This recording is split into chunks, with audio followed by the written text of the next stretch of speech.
오늘 설교의 제목이 뭐죠? 야, 나는 내가 물 먹는 사이에 다 대답할 줄 알았어요. 이럴 수가. 오늘 설교의 제목이 뭐죠? 예, 제가 이 이야기를 일전에 한번 한 적이 있어요. 인생은 세 가지 종류가 있다. 말미에, 설교 말미에 제가 했었는데요. 있으나 마나한 인생. 두 번째는 있어서는 안 될 인생. 참 슬프죠. 세 번째는 꼭 있어야 할 인생. 그럼 이 인생은 과연 어떤 걸까? 한번 생각해 봤어요. 있으나 마나한 인생은 뭘까요? 내가 있어도 그만, 없어도 그만. 별로 내 존재가 영향이 미쳐지지 않는다라는 걸 얘기할 거예요. 그렇죠? 두 번째는 있어선 안 되는 인생. 자기의 존재 자체가 어때요? 다른 사람에게 해가 되는 인생이라는 거죠. 무서워요, 이 말 들으면. 반면에 꼭 있어야 할 인생, 어떤 인생인 것 같아요? 다른 사람에게, 그리고 세상에 나의 존재가 힘이 되어지는 인생, 이게 꼭 있어야 할 인생이 아닐까라는 생각이 듭니다. 나라는 존재, 이렇게 있어서는 안 될 인생, 있으나 마나한 인생, 꼭 있어야 할 인생, 한번 딱 되짚어 보니까요, 공통점이 하나 있어요. 밀접한 연관이 되어지는 게 있어요. 뭐냐면요, 나라는 존재가 다른 사람과 어떤 관계가 있는지, 얼마나 밀접한 관계가 있는지, 어떤 영향력을 미치며 살아가고 있는지에 따라서 인생이 이렇게 세 가지로 나눠질 수 있구나라는 생각이 들어요. 그 말 많이 듣죠? 참 개인주의적이 됐다. 개인주의적이 됐다. 어때요? 실감이 나세요? 저는 완전 실감나. 옛날에는 이랬는데, 이러면은 이 아줌마 되는 거 맞죠? 옛날에는 얘기하면 안 된다 그러는데, 개인주의적이다라고 하는 건, 나만 잘 살면 되지 뭐. 나 편하면 되지. 이렇게 생각하는 것.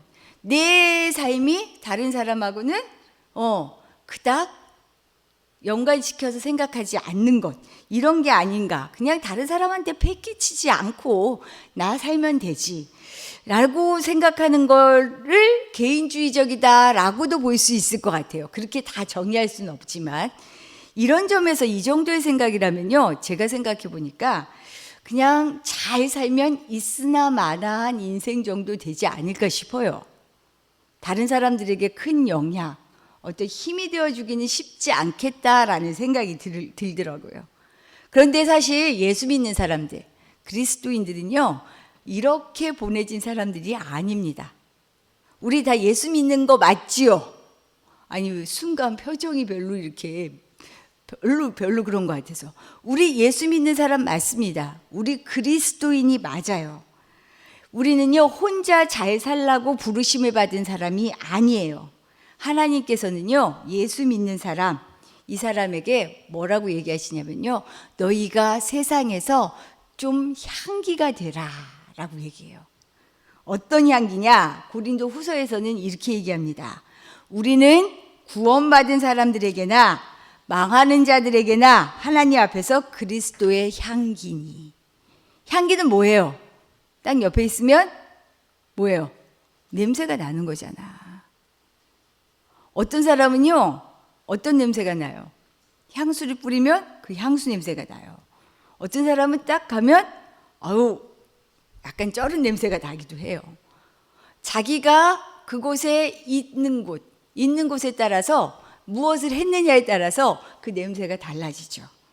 우리 인생 자체가 세상에서 구분 없이 모든 사람에게 예수님의 향기를 드러내는 삶이다. 이런 삶을 사는 사람이 그리스도이다라고 얘기해요. 그러면 도대체 성경은, 하나님은 우리에게 어떤 향기를 내라고 하시는가? 제가 찾아봤더니 에베소서에서 이런 말씀을 합니다. 그리스도께서 너희를 사랑하신 것 같이 너희도 사랑 가운데서 행하라. 그는 우리를 위하여 자신을 버리사 향기로운 제물과 희생 제물로 하나님께 드리셨느니라. 어려운 것 같지만 한마디예요. 한마디로 얘기하면 예수님이 우리를 사랑하셨던 그 사랑으로 우리도 세상에 그 사랑을 드러내는, 그런 향기를 드러내는 삶을 살아라 라고 얘기해요. 사랑도 여러 가지가 있죠. 사랑을 설명하는 것도 여러 가지가 있어요. 전 그래서 오늘 이 사랑을요, 한마디로, 다른 한 단어로 얘기하려고 해요. 사랑을 대표하는. 한번 따라해 볼래요? 영어인데. 다 자신은 없지만 그냥 따라해 보세요. 단어니까. 피스메이커. 피스메이커. 피스메이커가 뭐예요? 피스. 뭐죠? 평화. 메이커는 뭐예요?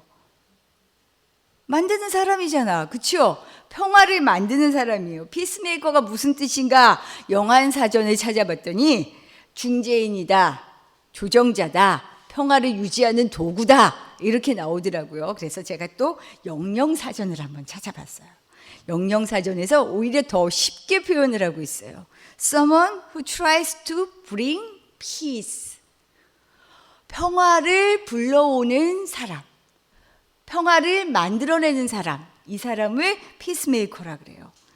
평화를 만들어내는 사람, 갈등이 있는 곳, 평화롭지 않은 곳에 평화를 만드는 거잖아요. 이런 사람이 피스메이커입니다. 이런 점에서요, 피스메이커로 오신 예수님은 이 땅에서 그럼 어떤 갈등을 풀어냈을까? 어떤 평화를 만들어냈을까? 뭘 것 같아요? 예수님이 만든 평화는요, 사람과 하나님의 사이를 평화로 만들었어요. 왜? 사람에게 죄가 들어오면서 어때요? 죄는 우리가 막 나쁜 짓, 지금 화성 연쇄살인 범이 잡혔다고 아주 떠들썩 하잖아요. 예, 뭐 이거 아주 경찰들, 그때 당시에 관여했던 경찰들이 이제야 발 뻗고 자겠다. 정말 뭐 10명도 넘는 사람들을 죽이는 그런 사건들이 있었으니까요. 그런데 바로 이런 갈등과 어려움 속에서 평화를 만들어내는데, 죄하면 우리는 그런 그냥 험악한 죄 정도로 생각해요. 근데 죄의 가장 큰 특징은 뭐냐면요, 죄 때문에 나와 하나님이 멀어진 거예요. 사실은 같이 늘 만나고 얘기하고 느끼고 했던 사이였는데, 죄가 들어오면서 하나님과 우리가 이렇게 멀어지게 된 거예요. 하나님과 우리 사이에 죄가 들어온 거죠. 그런데 이 중재를, 피스메이커를 예수님이 어떻게 했느냐? 다리를 놓은 거예요. 다리를. 갈 수 없는 다리를. 예수님이 십자가의 다리를 놓으면서 여기에 새로운 하나님과 우리가 만날 수 있는 다리를 놓으셨죠. 그래서 예수님을 평화다, 중재자다, 중보자다, 이렇게 얘기하십니다. 그러면서 부탁하셨어요. 우리에게 너희도 나처럼 평화가 되라. 혼자만 잘 살고 잘 먹지 말고 너희도 세상에서 평화로 살아라. 그래서 오늘 말씀을 통해서요, 피스메이커로 부르심을 받은 우리는 구체적으로 어떤 사람으로 살아야 될까? 오늘 본문의 말씀을 통해서요, 두 사람의 피스메이커의 삶을 돌아보려고 해요. 그러면서 우리는 어떤 인생을 살아야 할까를 돌아볼 수 있는 사람, 그런 시간 되기를 바랍니다. 첫 번째 피스메이커 누구냐? 요나단. 요나단의 친구가 누구게요? 몰라요? 우리 땐 그래도 알았는데 성경 안 읽어도. 왜냐하면요, 유명한, 알죠? 알 텐데 분명히 아는데. 다윗과 요나단이라는 CCM 팀이 있었어요. 다윗과 요나단. 요나단하고 다윗은요, 베프였습니다. 베프. 베스트 프렌이었어요. 아주 친한 사이였는데, 사실 요나단이 누구냐? 왕의 아들이에요. 사울 왕. 이스라엘의 첫 번째 왕의 아들이었어요. 그런데 두 번째, 이스라엘의 두 번째 왕은 누구게요? 진짜 몰라서 대답 안 하는 거예요. 사울 왕 다음에 이스라엘의 왕 누구예요? 대답 안 하면 나도 안 해. 누구예요? 누구? 제일 만만한, 태연아. 알면서 왜 대답 안 해? 더 나빠. 더 나쁘죠? 두 번째 왕이 다윗이에요. 근데 보통 왕의 후계는 누가 해요? 아들이 되잖아. 근데 아들이 된 게 아니고요, 사울 왕, 그의 아들로 태어난 요나단은요, 그 다음 왕이 되는 다윗과 친구였습니다. 베스트 프렌이었어요. 그런데 이때 아버지와 친구 사이에서 요나단이 갈등을 합니다. 왜 갈등을 하느냐? 아버지 사울이요, 약간, 아니 어떻게 보면 많이 삐뚤어진 생각에 사로잡혀 있었어요. 처음에 이스라엘 백성들이 왕을 달라고 했을 때는요, 왕을 뽑을 때 하나님 마음에 야, 저 준수하고 또 말씀도 잘 순종하고 나를 누구보다 사랑하고 했던 사울 왕을 뽑았어요. 뽑았는데 자리가 사람을 이상하게 만드는 것 같아요. 왕이 되더니 그의 마음속에 다른 마음이 잡히기 시작해요. 왕으로 살면서 느끼는 그 행복함과 누리는 것이요, 야, 이거 생각보다 좋은데? 이거 괜찮은데? 싶었던 것 같아요. 그러면서 그의 마음에는요, 자기의 왕좌를 유지하는 것이 더 크게 자리 잡기 시작합니다. 하나님보다 더 큰 것이 자기의 왕권이었어요. 그런데 이때 사울이 위협을 받기 시작해요. 자기의 왕권을 위협하는 인물이 있다라고 느껴져요. 그가 누구냐? 다윗이었어요. 다윗을 보면서 제가 혹시 나 다음 하나님이 세우시는 왕 아니야? 나를 물러나게 한 다음에 제가 왕이 되는 거 아니야? 라고 생각하게 돼요. 그 결정적인 계기가 있습니다. 그 계기가 뭐냐면, 우리 친구들 아마 주일학교 어릴 때부터 교회 다녔으면 잘 알걸요. 다윗과 누구의 싸움이 있어요? 골리앗의 싸움이 있어요. 거구 골리앗, 블레셋 사람이었죠. 그가 얼마나 하나님을 조롱하고 이스라엘 백성들을 무시하며 아주 앞에서 싸움을 거는지 모두가 겁내했어요. 아주 힘 좋은 장사들도요, 벌벌 떨면서 숨었어요. 야, 니네가 믿는 하나님 아무것도 아니야. 내가 한순간에 물리쳐 줄게. 어마어마한 거구라 그래요. 엄청 컸죠. 그런데 이 말에 모두가 숨는데 다윗, 이때 다윗은 소년이었거든요. 이 소년 다윗이요, 원래 무식하면 용감하다고 겁이 없었어요. 하나님을 조롱하는 그 모욕하는 말을 듣자마자 자기가 잘하는 물매질이 있었어요. 물매 하나 들고 골리앗 앞에 섭니다. 그래서 어떻게 해요? 누가 이겨요? 사실은 다윗은 모든 사람들이 볼 때 죽으러 가는 싸움이었어요. 제가 미쳤구나, 미친 짓 하는구나. 근데 거기에서 다윗이 이깁니다. 말이 안 되는 일이, 있을 수 없는 일이 일어난 거죠. 있을 수 없는 일이 일어나자 사람들이 막 들뜨기 시작하고 동요하기 시작했어요. 그러면서 사람들이 외치는 소리에 사울이 완전히 팍 돌았죠. 그 소리가 뭐냐? 한번 들어볼래요? 백성들이 하는 말입니다. 사울이 죽인 자는 천천히요, 다윗은 만만이로다. 이 말이 뭐게요? 사울 왕은, 우리 왕은 천천히 죽였는데 다윗은 만만히 죽였다. 지금 누가 더 크다는 얘기예요? 다윗이 크다는 얘기예요. 다들 다윗을 보고 우리의 영웅이요. 우리 그때 2002월, 이것도 너무 옛날 얘기다. 20년 전 얘기가 됐어요. 제가 뱃속에 대윤이 만사 때였어요. 그때가 6월이었고 8월에 났는데요. 전 성격이 기본적으로 가만히 이렇게 못하고 열광적이었어요. 옆에 있는 사모님들하고 한 사택에서 같이 보는데 하고 소리 지르면 옆에 있는 사모님 두 분은요, 진짜 양쪽에서 사모님 안돼 애기 이러고 봤었거든요. 막 열광을 하면서 봤어요. 그런데 이런 열광이 뭐 아무것도 아닐 만큼 열광하는 거예요. 다윗이 만만이다. 다윗 때문에 우리가 살았다 하는 거예요.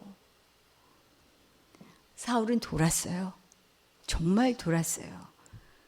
내 왕위를 뺏기겠구나. 더군다나 하나님이 2번이나 경고했거든요. 하나님의 말씀 앞에 순종하지 않고 자기 멋대로 행동하는 일 때문에 2번이나 너 왕위에서 물러나게 될 거야.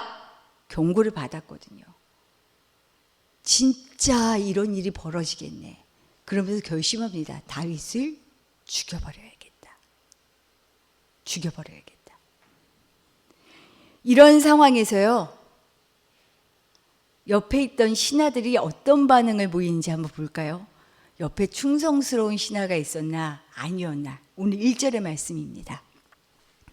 1절의 말씀을 보면요, 사울 왕의 신하들이요 오히려 다윗을 죽이라고 부추기기 시작합니다. 왜 그럴까요? 왜? 신하들의 마음은요, 왕의 마음을 사는 것에 관심이 있었어요. 왕에게 잘 보여서 왕이 원하는 대로 해주어서 자기가 충성인 것처럼 보여주는 게 아주 중요했어요. 그래서 신하들이 모두 다윗을 죽이라고 부추기기 시작합니다. 그런데 여기에서 요나단이요, 왕의 아들인 요나단이 가만히 있으면 아버지의 왕위가 유지되면 자기도 왕이 될 만한 그런 사람인데 가만히 있지를 않아요. 억울하게 죽을 수도 있는 친구 다윗의 상황을요 그냥 모른 척하지 않습니다. 그러면서 그는 왕에게 잘 보이는 데에 마음을 두는 게 아니고요, 진짜로 그의 마음은 하나님께, 중심은 하나님께 있었다라는 것을 오늘 5절의 말씀을 보면 알 수 있어요. 5절에 보면 5절의 말씀을 통해서 요나단이 아버지 사울에게 하는 직언을 보게 됩니다. 그는 이 직언을 보면요, 혈연에 매이지 않았어요. 사람들의 시선에 매이지 않았어요. 다 죽여야 한다는 사람을 보호하자라고 얘기할 때는요 아주 위험할 수도 있었거든요. 근데 그가 뭐라고 얘기하는지 우리 5절 말씀 같이 한번 읽어볼까요? 5절입니다. 시작. 그가 자기 생명을 아끼지 아니하고 블레셋 사람을 죽였고 여호와께서는 온 이스라엘을 위하여 큰 구원을 이루셨으므로 왕이 이를 보고 기뻐하셨거늘 어찌 까닭 없이 다윗을 죽여 무죄한 피를 흘려 범죄하려 하시나이까. 어찌 까닭 없이. 아버지도 좋아하셨잖아요. 그래놓고 왜 죄도 없는 다윗을 죽이려고 합니까? 이것은 죄입니다. 하나님 앞에서 범죄입니다 라고 얘기해요. 모든 신하들은 다윗을 죽이라고 얘기하지만 요나단의 마음에는 진짜 진실이 무엇인지, 충성심이 무엇인지, 옳은 일이 무엇인지 알았던 거예요.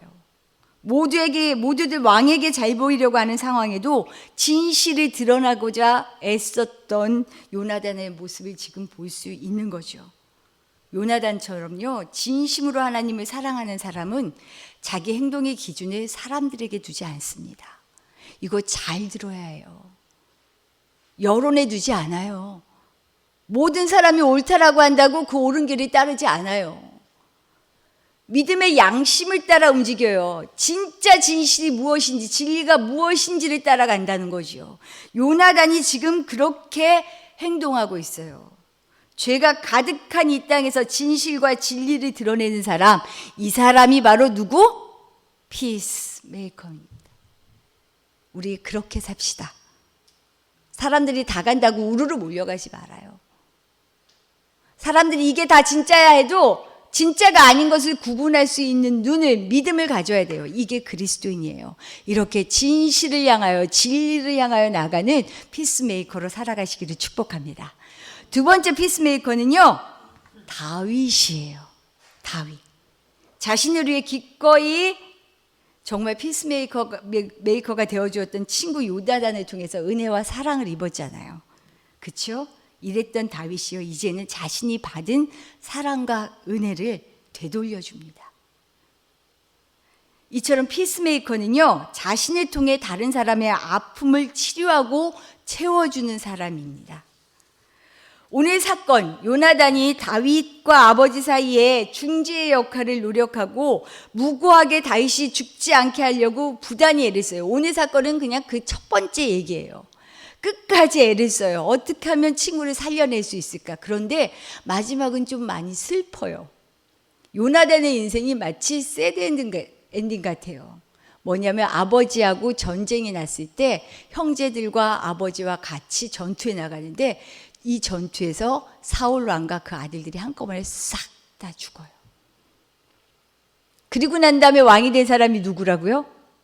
다윗이에요. 잘 보세요. 우리 사각 같은 데 보면 잘 알죠? 사울의 가문은요, 사울이 죽으면서 왕이 된 다윗을 죽이려고 했던 반역자의 가문이 된 겁니다. 얼마나 생명의 위협을 많이 받았는데요. 나중에 다윗 막 쫓겨갔어요. 자기 나라에서 살지도 못했어요.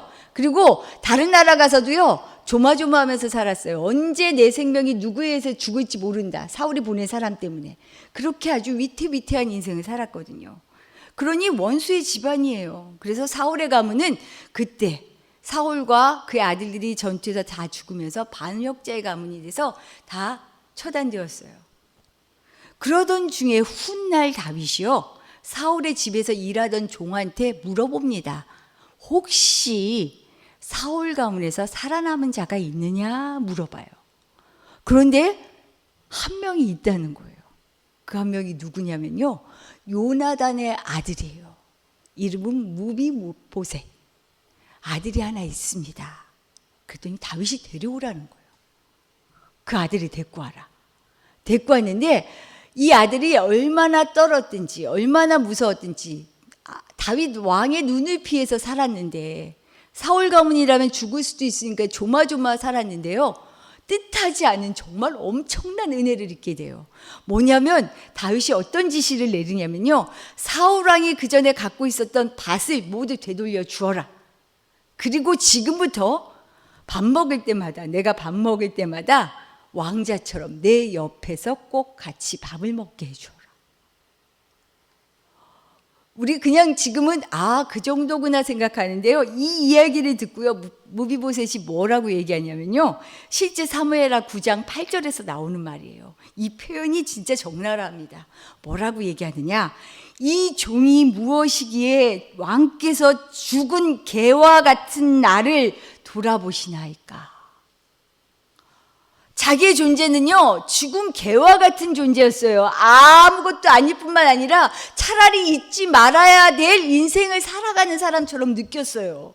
그런데 내가 뭔데, 반역자의 집안의 자손인데 진짜 나를 이렇게까지 대해주시는, 후대하시는 이유가 무엇입니까? 라고 지금 물어볼 정도였어요.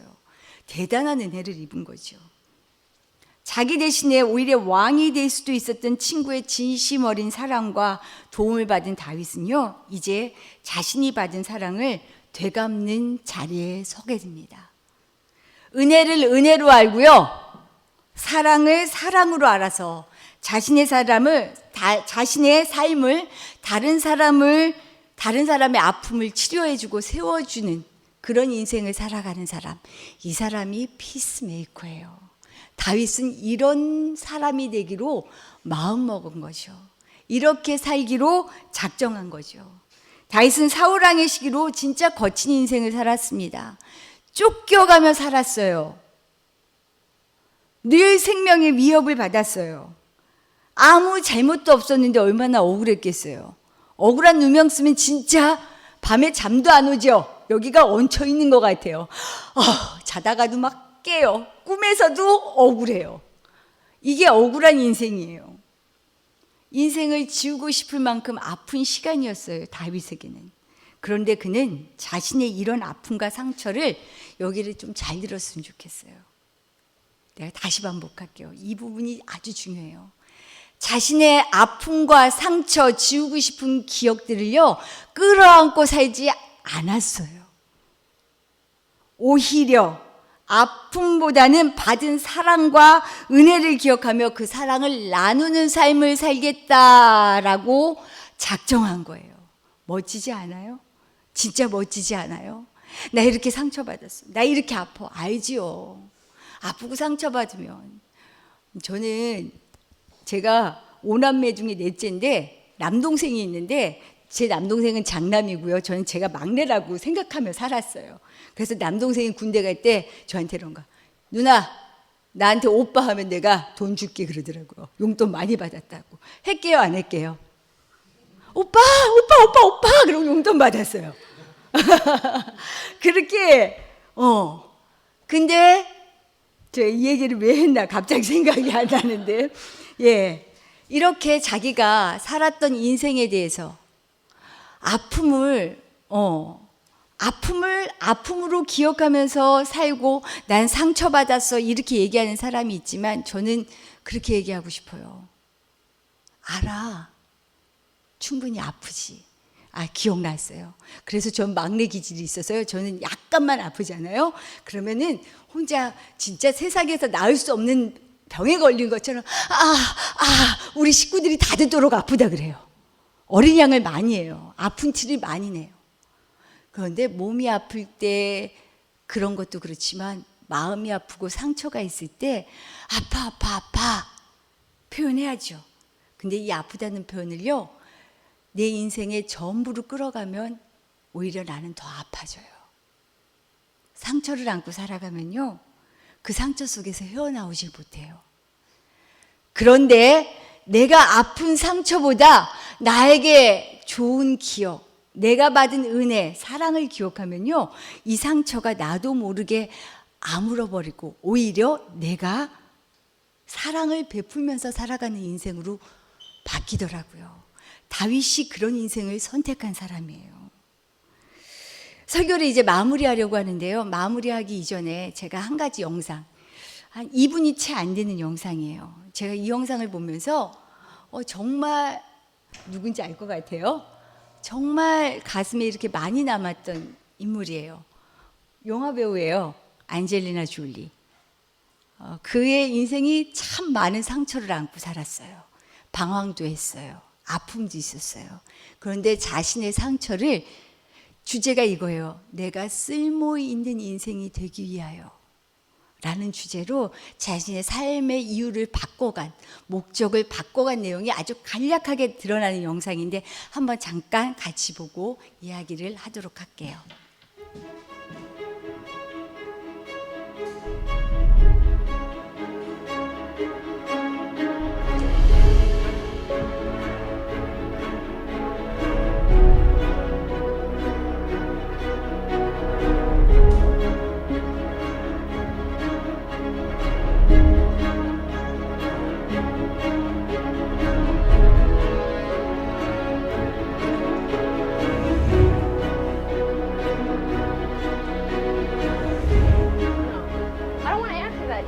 Recently, that's Can you turn off that? Just turn by it you not answering it, it just sort of leaves it open.